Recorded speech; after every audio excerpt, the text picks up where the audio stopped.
So in this video, we're going to be looking at middle percentages, and the thing to realize here is that we've actually already done this. We have like the 1 standard deviation now is the middle 68, 2 is the middle 95, 3 almost all, and so forth, but what we're going to do now is go ahead and make it more accurate.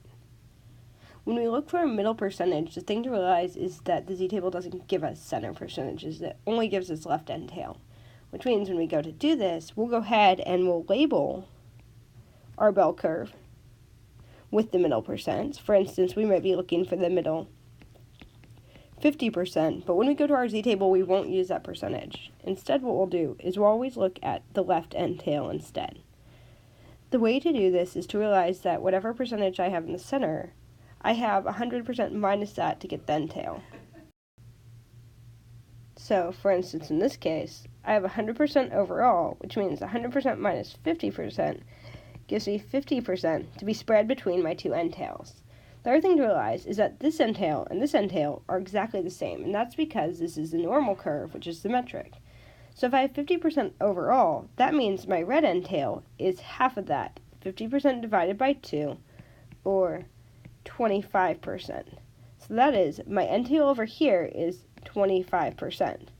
This process can be used any time we're looking for a middle percentage. That is, I take the center percent, 100 minus that, and divide it by 2 to get just the left end tail. Now that we figured out how to find the lower end, let's go ahead and do an example here.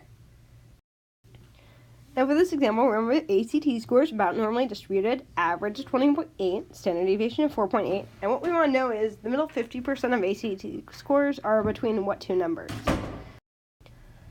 Now, because I'm given a percentage and I want to find a z-score, the first step for me to do would be to draw it. I've luckily already done this up on top. So label the middle 50%, split it off, found the lower end tail. This means when I go to look at my z-table, I'm going to look for the lower 25%, or 0.2500. So going to the z-table then, we go ahead and on the z-table in the center, I'm looking for the closest number to 0.2500 I can find. 0.2500 won't be there exactly, but I choose whichever one's closest. I then trace that value up and over. And when you do this for this example, you're actually going to get a z-score of negative 0.67. This means when I go to do step 3 then, I go ahead and I say x equals x bar plus z times s, which will give me 20.8 plus negative 0.67 times 4.8. And rounding this to 2 decimal places, then I get 17.58. Now there's a little bit of a problem with this answer, and that is I want the middle 50% scores, and what I just found is that the lower end is 17.58.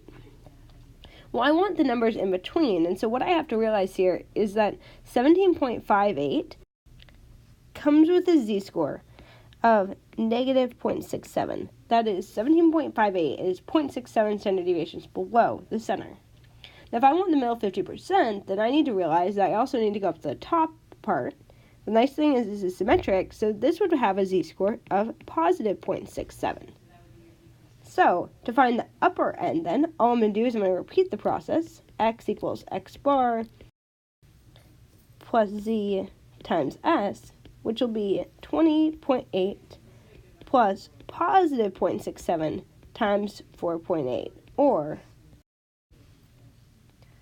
24.02.